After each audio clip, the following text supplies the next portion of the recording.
अभिमन्यु के पुत्र राजा परीक्षित थे। राजा परीक्षित के बाद उनके लड़के जन्मेजय राजा बने। एक दिन जन्मेजय वेदव्यास जी के पास बैठे थे। बातों ही बातों में जन्मेजय ने कुछ नाराजगी से वेदव्यास जी से कहा कि जहां आप समर्थ थे, भगवान श्री कृष्ण थे, भीष्म पितामह, गुरु द्रोणाचार्य, कुल गुरु कृपाचार्य जी, धर्मराज युधिष्ठिर जैसे महान लोग उपस्थित थे, फिर भी आप महाभारत के युद्ध को होने से नहीं रोक पाए और देखते देखते अपार जनधन की हानि हो गई।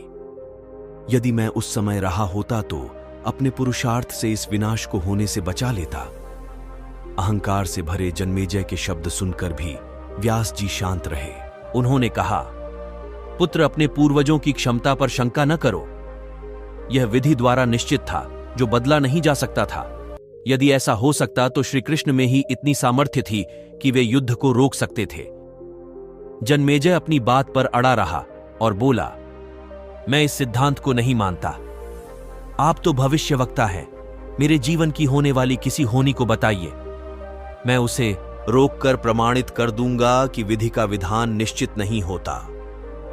व्यास जी ने कहा, पुत्र, यदि तू यही चाहता है तो सुन। कुछ वर्ष बाद तू काले घोड़े पर बैठकर शिकार करने जाएगा, दक्षिण दिशा में समुद्र तट पर पहुंचेगा।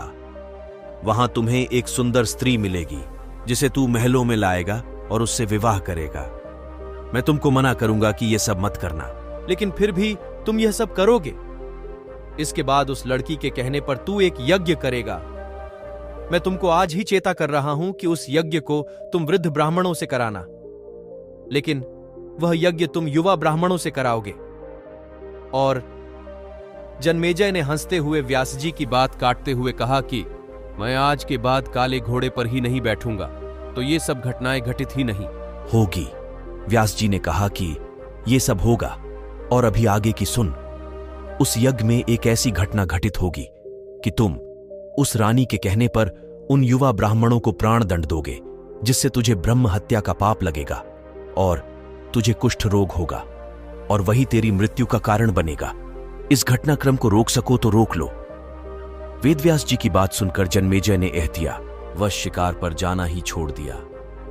परंतु जब होनी का समय आया तो उसे शिकार पर जाने की बलवती इच्छा हुई। उसने सोचा कि काला घोड़ा नहीं लूंगा, पर उस दिन उसे अस्तबल में काला घोड़ा ही मिला।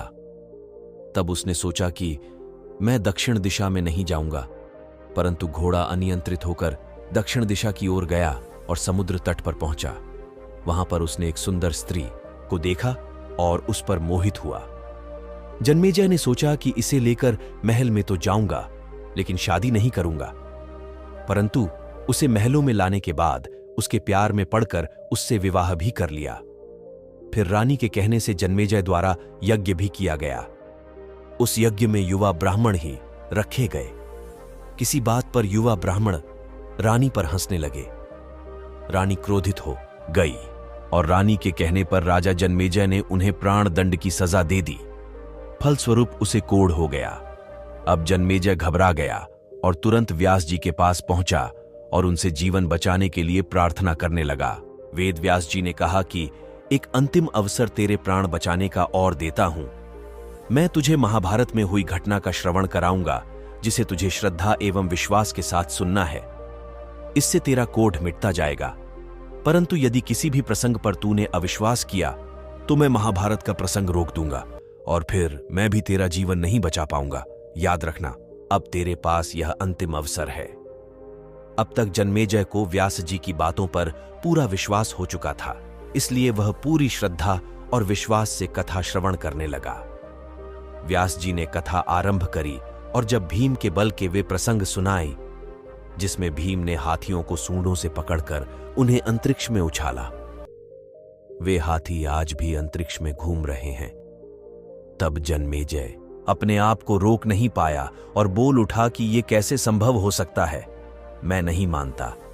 व्यास जी ने महाभारत का प्रसंग रोक दिया और कहा कि पुत्र, मैंने तुझे कितना समझाया कि अविश्वास मत करना, परंतु तुम अपने स्वभाव को नियंत्रित नहीं कर पाए, क्योंकि यह होनी द्वारा निश्चित था। फिर व्यास जी ने अपनी मंत्र शक्ति से आवाहन किया और वे हाथी पृथ्वी की आकर्षण शक्ति में आकर नीचे गिरने लगे। तब व्यास जी ने कहा, यह मेरी बात का प्रमाण है। जितनी मात्रा में जन्मेजय ने श्रद्धा विश्वास से कथा श्रवण की, उतनी मात्रा में वह उस कुष्ठ रोग से मुक्त हुआ, परंतु एक बिंदु रह गया और वही उसकी मृत्यु का कारण बना। भागवत कहानी का सार, पहले बनती है तकदीरें, फिर बनते हैं शरीर। कर्म हमारे हाथ में है, लेकिन उसका फल हमारे हाथों में नहीं है। गीता के 11वें अध्याय के 33वें श्लोक में श्री कृष्ण अर्जुन से कहते हैं, उठ खड़ा हो और अपने कार्य द्वारा यश प्राप्त कर। यह सब तो मेरे द्वारा पहले ही मारे जा चुके हैं, तू तो केवल निमित्त बना है। होनी को टाला नहीं जा सकता, लेकिन नेक कर्म व ईश्वर नाम जाप से होनी के प्रभाव को कम किया जा सकता है।